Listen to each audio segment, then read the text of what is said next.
Hello, everyone. This is Harry for Gamers Watch. We're not doing a podcast this week. We've been sent a cease and desist by Barry Shatkins. He's very annoyed that we've used his likeness in our Discord. So he's sent the lawyers around. He's demanding ransom pay of like £17.50 to keep his servers going for another year. What are you going to do? Other than joining our wicked Discord, and you can find the link below.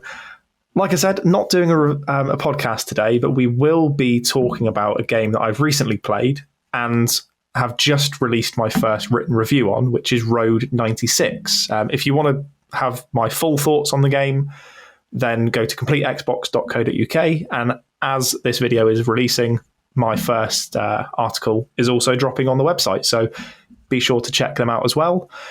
And hello, Sean. How are you?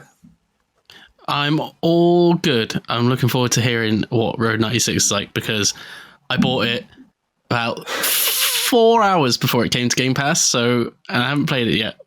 So I'm excited to see what's in store for me.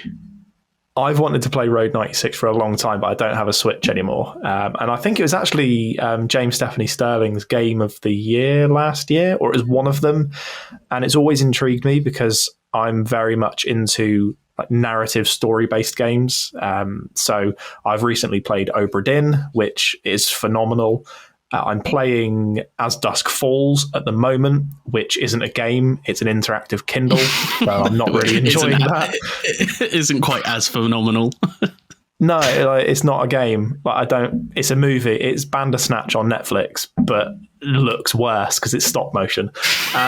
So I'm playing that at the moment. I would probably list Telltale's Walking Dead Season 1 in my top 10 games of all time. And I very, very much wanted to play Road 96, but thankfully I didn't buy it 13 seconds before it came onto Game Pass. So I've been playing it courtesy of Phil Spencer. We're going to do something a bit different today. So we're going to be doing a sort of semi-interview, I guess. So Sean's going to be sort of posing a few questions my way, and I'll be doing my best to sort of concisely answer them. And you guys are in for a treat because I really like this game. So I'm not going to just be negative Nancy like I always am, saying it's shit and telling the developers to go and do one. I've got a lot to say about this game, and I'm just excited to talk about it. So feel free to head on over to Complete Xbox as well to read the full review. But stick around here and we'll sort of talk you through it. Now, Sean, did you want to do the standard housekeeping before we get cracking? I can do. If you enjoyed this review discussion, and even if you don't, then don't forget to follow us on Twitter, which is at Gamers Watch Crew. Subscribe to us on YouTube, which you are watching this on right now, so you just have to literally move the mouse down, press subscribe, give it a thumbs up as well. Leave a little comment if you've played the game. Let us know what you think of it. And hit the notification bell to be reminded when other reviews and other series go live. And join the bloody Discord, as we've said. Join the bloody Discord, because you can piss off Barry Shatkins with our funny stickers. With his civic bullshit.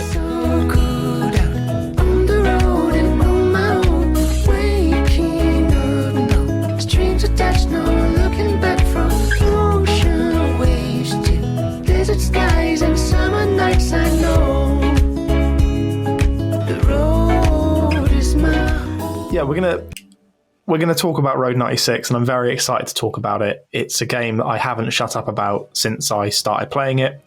And the game before that was Obra Dinn, and I didn't shut up about that. So it's nice to have a different game to moan at people that they need to play it. I know that a few people in our community have also played it, but Sean, you haven't as of yet picked it up and given it a go, have you? No, it was I hadn't really heard of it before I actually bought it.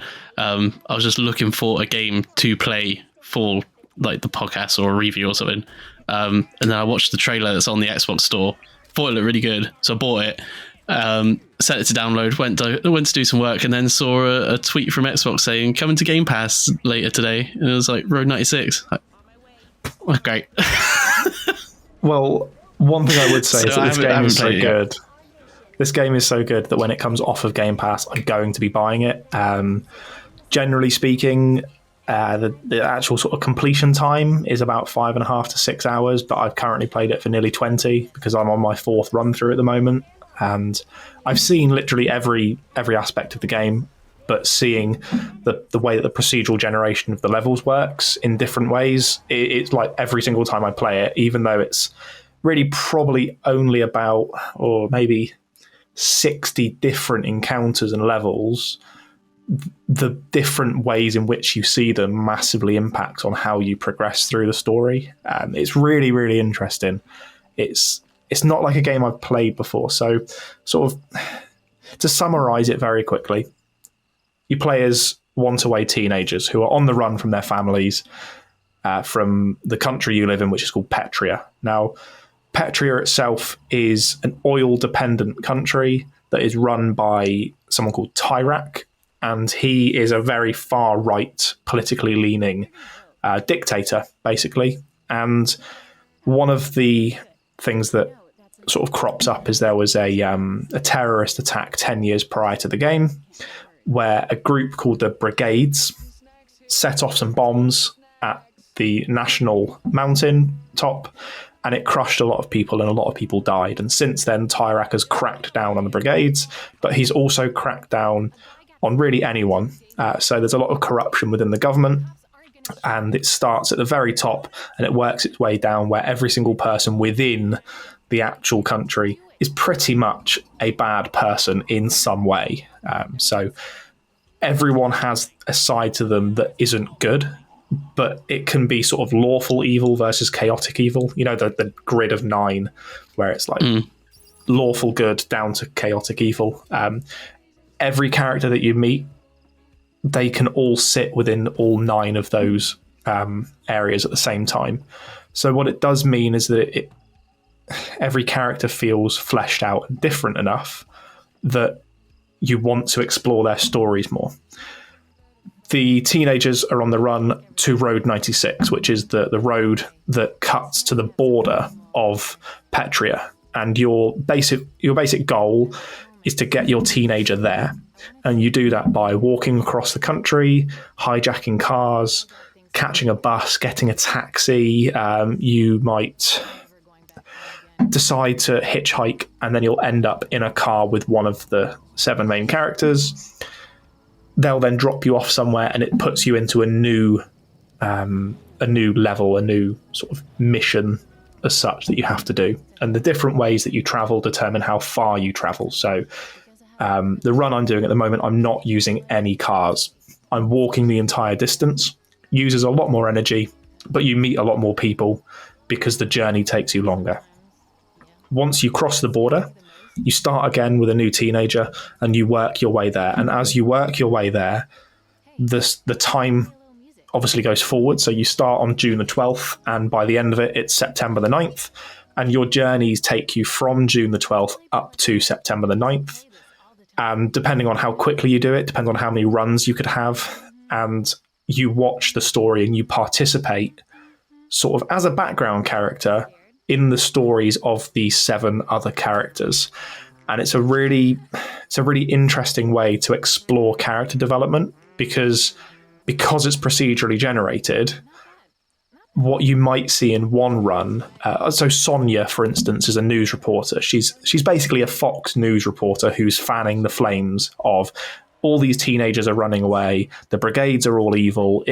It's basically Fox News doing what they do to immigrants and Antifa and Black Lives Matter, but not using that terminology. Well, on my third run through, a lot of her story beats came up, but it actually showed a very different side of her than the first 2 times I played it, where I absolutely couldn't stand her.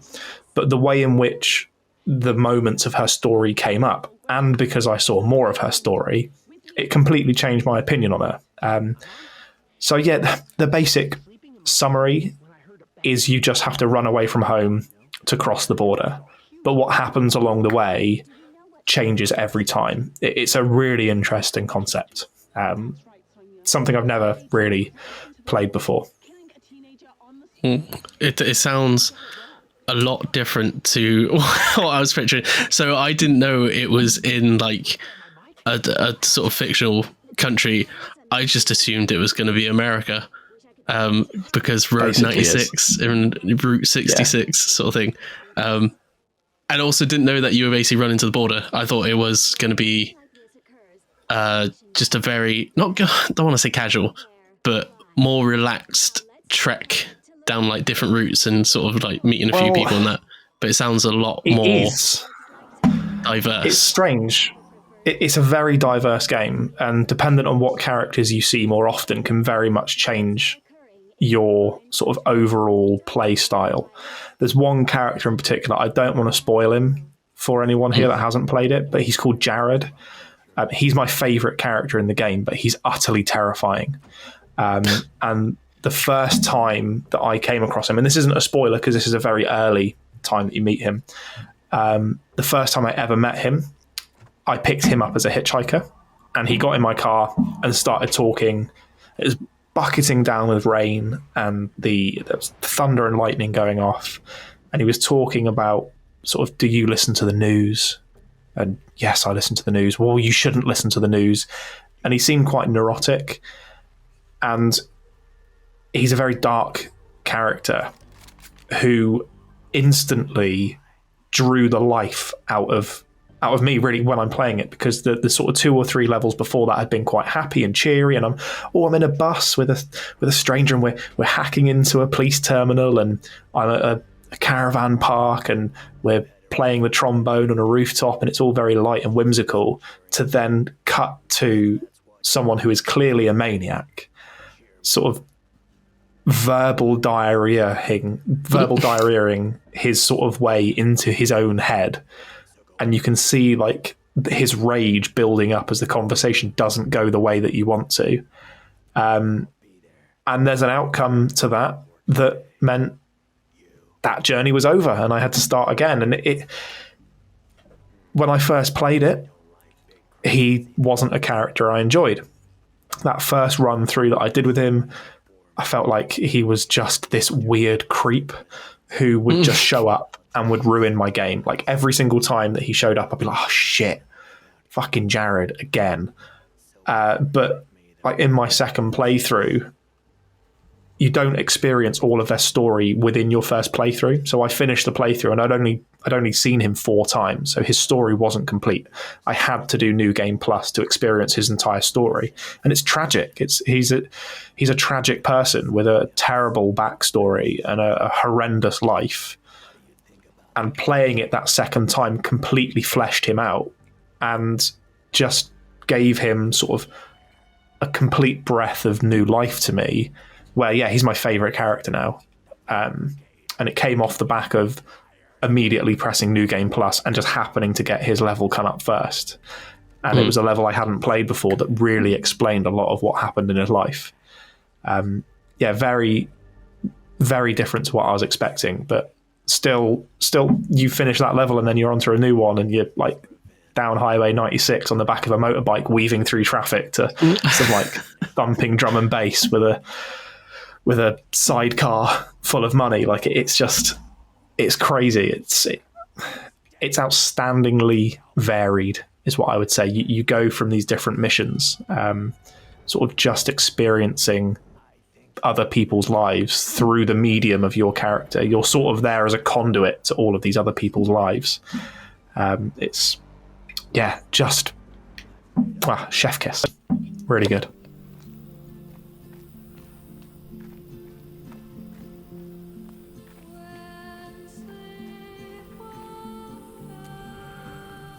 So going on the sort of like gameplay, the one thing I want to, I guess, find out more about, or like the exact details of, is the whole New Game Plus and like different runs. So obviously you said that it started in June and goes through to September. So is it like each run is supposed to be happening at the same time but as just a different character, or is it like no, that run's ended, this one started after that sort of thing in chronological order? So your first run is June the 12th, and that might then end on June the 19th, and then your next run would start June the 20th. Right.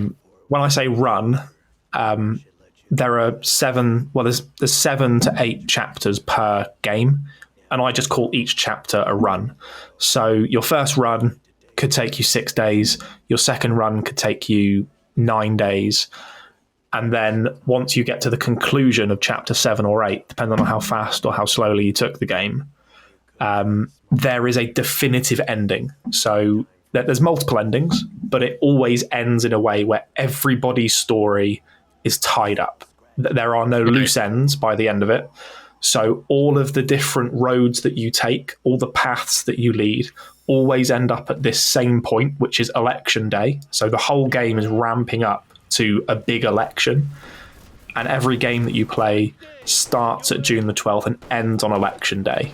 And the reason that I would say New Game Plus is so brilliant in this is because you can't see everybody's story on your first full playthrough. By the time you get to election day, you will not have seen some characters as much as you maybe want to. So Stan and Mitch are 2 bank robbers. I only had 2 missions with them after my first full playthrough. So they were only like maybe 18% completed. So I had to go back and play the game in order to fulfill their full story. Now, another thing about New Game Plus is that some text dialogue options are locked out until you have certain abilities. Some doors might be locked because you might not know how to pick a lock yet. Some keypads might not have codes to them yet because you haven't unlocked that ability. So when you start New Game Plus, you have all of the abilities and you can play it in a way that is completely unencumbered. That first playthrough is very much you're exploring the world, you're getting used to the mechanics, and that first 5 hours very much is building you up to doing the second run with all 6 abilities, being able to say what you can. Like, there won't be any red outlines where you can't select a text option. There won't be any doors you can't pick the locks to. Escaping the country becomes easier on your second run because you know how all the different mechanics work. One thing I would say is that not all your characters will survive. My first full run through, 2 of my teenagers died. One of them died at the border and one of them died on the way. So playing the game multiple times, like I'm on my 4th run, I'm still not bored of it because the story beats hit in different ways, but the gameplay loop is so sort of satisfying that I know that it will come to a conclusion, but the choices that I'm making and the people that I'm meeting on the way will determine what happens on that last day. I'm yet to have completed the full game and had the same finish point as I did in the previous one. It's really, really interesting how they've worked this gameplay loop to work. It's a very short game, but I could see myself playing this continually to just explore every option that I possibly can and to learn everything that I can about the different endings and the different ways that election day could happen. It's very satisfying. So sort of like the loop's sort of like a roguelike. Like take Hades, for example. So it's the game itself is not long. Like you could do a run through the whole game in like half an hour, but obviously it's getting to that point, or once you've done it, because I think you have to do a completed run 10 times in Hades, I think it was, to get like the true sort of ending. Yeah. So it's sort of like that, where it's a short game, but you have to play it multiple times through to get the full like, experience, sort of thing. So I've unlocked the 3 main endings. So I'm not going to spoil what the endings are because I want you all to go and play this game. But I have found all 3 core endings. But that doesn't mean that I found every way that the end game happens. So there are 3 results that can happen. I've seen them, but there are multiple different variations of those results, of that final screen that you see, that changes everything. It's, without spoiling the last chapter of the game, there's lots of different ways that it can go. Lots of ways. Fair enough. I think that's, well, only other thing I think for gameplay really is how do you interact with the other characters, because from the trailer it looked like it was going to be sort of like encounters where it's like static encounters, so you sort of, it's more what you choose to say to the character is what like path the story goes down. Yeah. But then you were just saying about there's like fucking bike chases and all sorts of things. So are you actually like controlling them, or are they sort of quick times? But you are controlling them, but it's very much like the bike chase, for instance. There's 2 lanes, and you just switch lanes. So if there's a car in your lane, you switch to the other lane, sort of thing. Some of the ways that the story progresses isn't really through quick time events, but it's through your understanding of the characters. So Jared is a character particularly who you have to control his anger. If you get him angry, it doesn't end well for you, and he may do something, or he may say something, or he may just drop you off on the side of the road. So every character has a distinct way that you need to interact with them. Sonia needs her ego being stroked because she's a big time celebrity. The police officer, Fanny, sex joke. She's a very conflicted person. She works for the police, but her child's on the run trying to get to the border. So she's sort of someone where you need to sort of evoke her motherly instincts. And then there are missions where there's some like general like tense moments. You have to find key codes in time. You have to solve puzzles before a security guard comes and gets you. But I just want to mention there's one level in particular that has really stuck with me, and it doesn't involve any characters. No words are said, nothing is mentioned, and you start the level at an abandoned cabin, and you find photographs of a couple, and you put them in the book, and it shows their sort of journey of meeting each other to going on the road to realizing they want to escape and build a family. And it's only about 5 minutes, this mission, but it culminates in a way that is completely like, it ties up an entire life story of these 2 people in 5 minutes from start to finish. And not a single word is said. There's no quick time actions. There's nothing other than walking around a room, finding photos to fill in the gaps of an entire journey's worth of stories tied into like a 5-minute gameplay loop.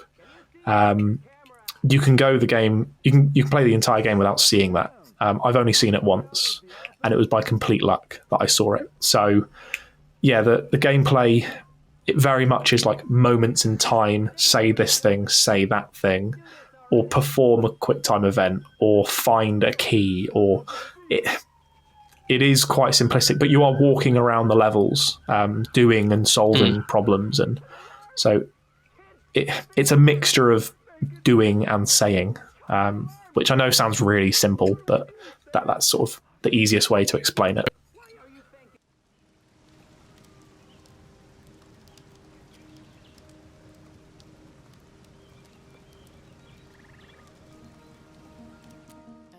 I guess we'll move on to aesthetics, which is obviously like graphics, sound, music, that sort of thing.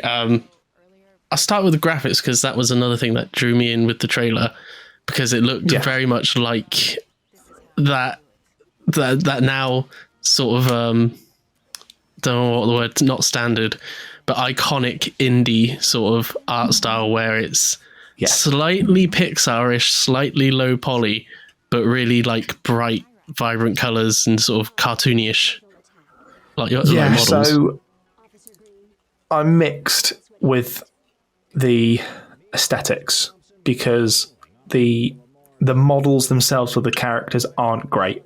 There's a lot of clipping, there's a lot of texture buffering, there's some shaky edges, and there's some clear invisible wall moments. But the game is so good that you just don't care. The characters aren't amazing because of the way they look. They're amazing because they've all got great stories and they all interact well and they've all got distinct personalities. Apart from one, the hacker called Alex, I don't like. He's a little shit, but he's a 14-year-old boy on the run. Like he's a stroppy teenager. Like you're not supposed to really like him. But the visuals of the game, that the character models do look dated. It does go for that typical sort of indie game, like that Unity engine. You can see that it wasn't like, let's make this hyper realistic, but that's the thing. It's got a very clear art style and a very clear art direction, and I will always take a clear and concise art direction over hyper-realistic graphics. If they used realistic character models for this, it wouldn't feel the same, because the game, that the world feels alive without it needing to be 4K 120 frames. There are some rough moments when they show certain cutscenes. It's ripped straight from the Switch and it dips down to like 480p, 15 frames a second. Like, that is rough. It's not a very well optimized games in the cutscenes. But the livable world, it feels real. And that's down to the visuals. It's down to the art style. Zoe is a character who's this like rambunctious 17-year-old on the run and fuck the police and I'm going to do what I want. So every level you have with her is very bright and colourful and it's outward thinking, and you can tell that she's this like ballsy, hard-hitting person who like wants to make things happen, because the world around her, every time you see her, is like alive and vibrant. Jared, on the other hand, makes everything miserable. And you could be on the same stretch of road as you've been on before, and he's in your car and the color drains from everything, and there is no color to life. There's nothing but a void, a black, empty, dark void, and the only things that really intersperse that is blood and fire. So everything is muted, but he is a muted person, so that visual direction that they've gone for is absolutely bang on. The best thing about the aesthetics of this game is the soundtrack. It's indescribably good. I've had this soundtrack on loop non-stop for the last 2 or 3 weeks. Every time I get in the car, Cocoon, The Road is on. Like, it's amazing. There are moments in this game that are brought to life by the soundtrack, and the collectibles in the game are actually cassette tapes. And you can find radios and you can find Walkmans and you can find stereos dotted across the game, and you can play the music that you find along the way. And every character has music that is sort of evocative of them. Jared has some classical music. You know, he's a very methodical person. He's very sort of introverted in his own head. So a specific song plays for him. Zoe is this like 17-year-old who wants to like shake up the world, so she's into like big bass thumping dance music. Alex the hacker, he's into his computer, so he's sort of got this like techno music that plays over everything he does. The aesthetics of the game really are what drew me to it and what kept me playing, because the world feels so alive because of how they've sort of set the game up with the visuals and with the sound design and with the voice acting. It all just works together perfectly, but it is a bit rough around the edges sometimes. See the waterfall over there? That's where we're headed.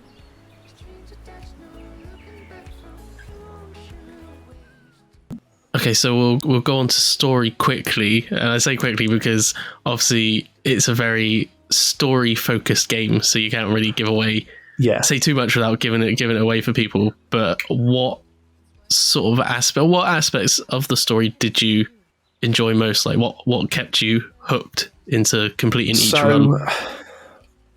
So this is going to sound really, really ridiculous.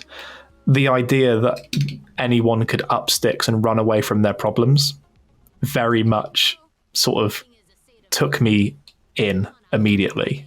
It's no secret to anyone that these last 3 years have been difficult for everyone.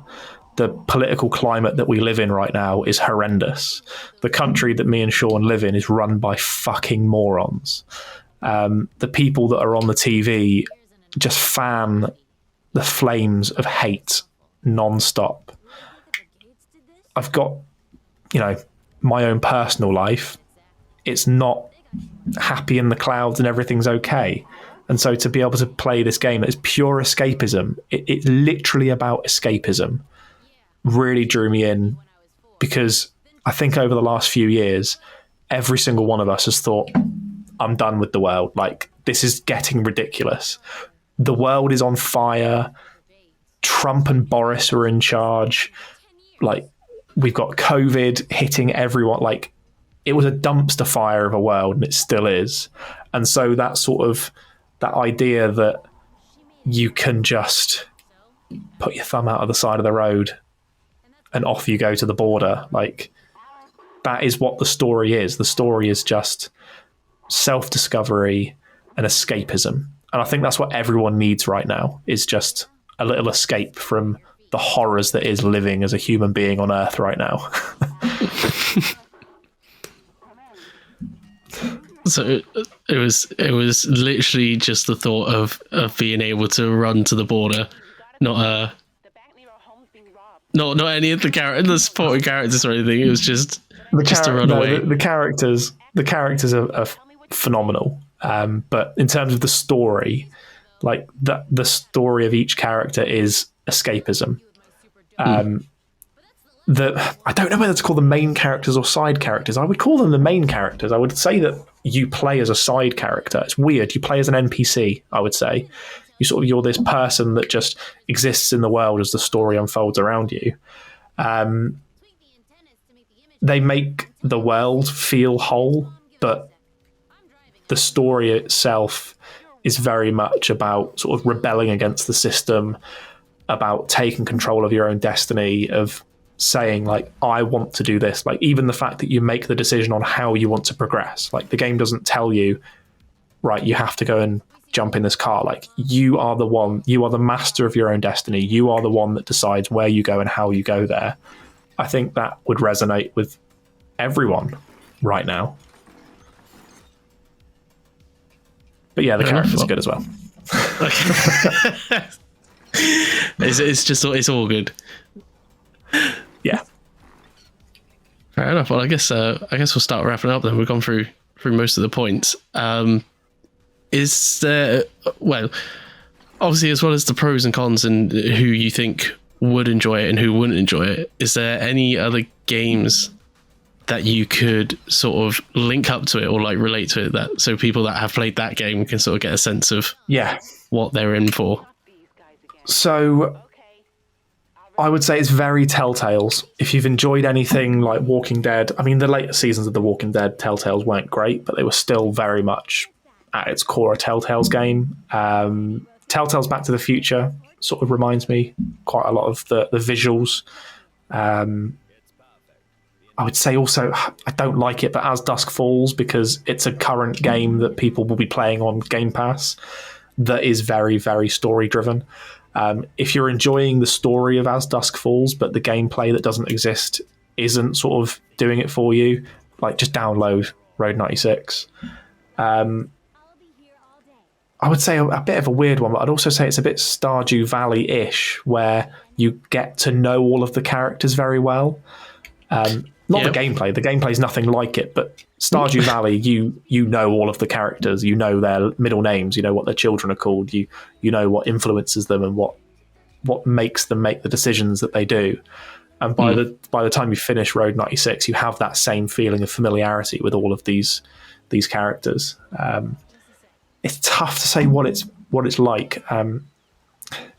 It's basically like Mad Max meets the Stanley Parable made by Telltales with a soundtrack made by Jesus. With the Artful Escape soundtrack. Yes, pretty much, yeah. Yeah. That's my summary. Put it on the box. Just that entire blurb just underneath the box. Yeah. Ridiculous.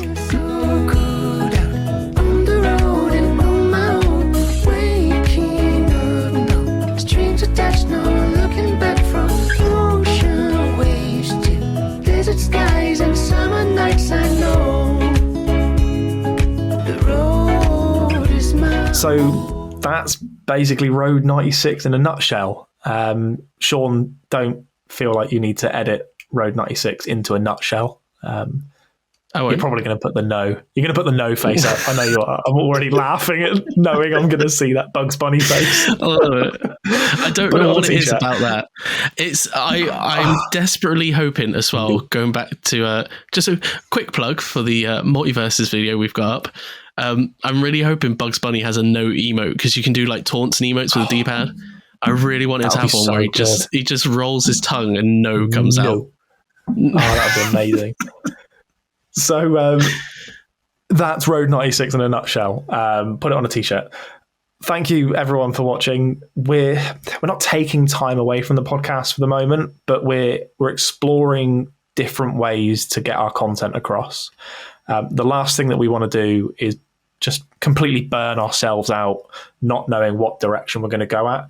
And these shorter videos, like I say shorter, we're like 35 minutes in, but these conversations, they're still very much like the podcast, but it's just a different method of doing stuff. So there's going to be a lot more of these sort of like shorter form content videos. We're going to be doing some list videos, some hot off the passes, and I'm sure that in no time we'll be back to sort of more regular content with the podcast. But we don't want to dilute from the sort of quality that we have there by having to focus on too many things at once. So just for the time being, you'll have to put up with a few more reviews. So from me, Harry, thank you for watching. Keep on watching. I got it right. I was going to say that threw me for a loop then. I was like, what do I do? On watching. And from me, Sean, keep on gaming. What I've also noticed is that the background has got considerably darker as we've gone along. So my face is like... So I took off with no plan, thinking I could find a friend, saying hi and shaking hands. I hope this moment